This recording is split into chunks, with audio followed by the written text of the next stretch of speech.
दक्षिणा दान देकर के विदा किया। सूत जी कहते हैं कि हे ऋषिवर, आज आत्मदेव जी आनंद के साथ निवास करने लगे। समय व्यतीत होता गया, दोनों बेटों का एक तरह से पालन पोषण किया, एक तरह से भोजन प्रसाद ग्रहण कराया, लेकिन दोनों का रास्ता अलग हो गया। जिस रास्ते से धुंधकारी जाता था ना, उस रास्ते में हाहाकार मच जाता था, और जिस रास्ते से आज गोकर्ण जाते थे, उस रास्ते में लोग गोकर्ण के नाम की जय जयकार करते हैं। धुंधकारी छोटे छोटे बच्चों को पकड़कर कुएं में ढकेल देता था, मारता था, पीटता था, चोरी करने लगा। एक दिन की बात है, आज आत्मदेव जी ने कहा, बेटा तुम्हें ऐसा नहीं करना चाहिए, छोटे छोटे बच्चों को परेशान नहीं करना चाहिए, कष्ट नहीं देना चाहिए। तो धुंधकारी ने अपने पिता को भी दो चार शब्द उल्टा सीधा कह डाला, और जब धुंधकारी ने उल्टा सीधा अपने पिता से कहा तो आत्मदेव जी के मन में बड़ा दुख हुआ, और उसी समय उन्हें सन्यासी की बात याद आ गई। सन्यासी ने सच कहा था कि अगर पुत्र की जगह हमको पुत्र हो गया तो जी के जी सारा जीवन नरक बना देगी। समझाने का बहुत प्रयास किया, लेकिन पिता की एक बात नहीं सुना। आज आत्मदेव जी को ही उल्टा सीधा कहने लगा। ब्राह्मण देवता को बड़ा दुख हुआ। जानते हो क्या हुआ? आज ब्राह्मण देवता चुपचाप बैठे हैं उदास। उसी समय आज गोकर्ण अपने पिता के पास आ जाते हैं।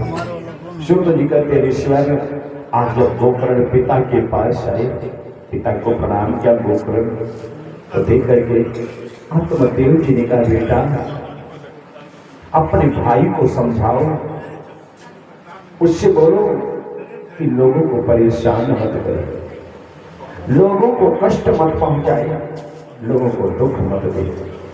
सूत जी कहते ऋषिवर, आज आत्मदेव जी जब इस प्रकार से गोकर्ण से कहने लगे तो उसी समय गोकर्ण अपने पिता को समझाते हुए कहते हैं कि देहे अस्थि मांस रुधिरे अभिमतिम त्यजत्वम जायासु तारेषु सदा ममता विमुञ्च पश्यामि समजगदिदं क्षणभङ्गनिष्ठम्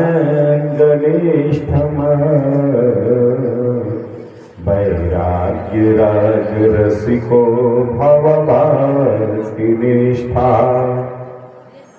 आज शिष्य गोकर्ण ने कहा, पिताजी आज मैं आपसे एक बात कहना चाहता हूं। पहले अपने मन से अपने शरीर के प्रति जो मोह माया है उसको निकाल दीजिए। अपने मन से इस अभिमान को निकालिए कि शरीर मेरा है, ये देह मेरी है।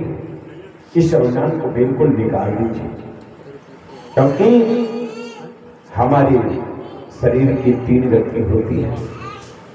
कहते हैं चाहे किसी राजा की शरीर हो, चाहे किसी ब्राह्मण की, चाहे ऋषि मुनि की, चाहे किसी भिखारी की, लेकिन उसकी 3 गति होगी। अगर जला दिया गया तो राख बन जाएगा, फेंक दिया गया तो गीदड़ खा जाएंगे, और जमीन में गाड़ दिया गया तो कीड़े मकोड़े खा जाएंगे। इसलिए हमारे शरीर की 3 गति होती है।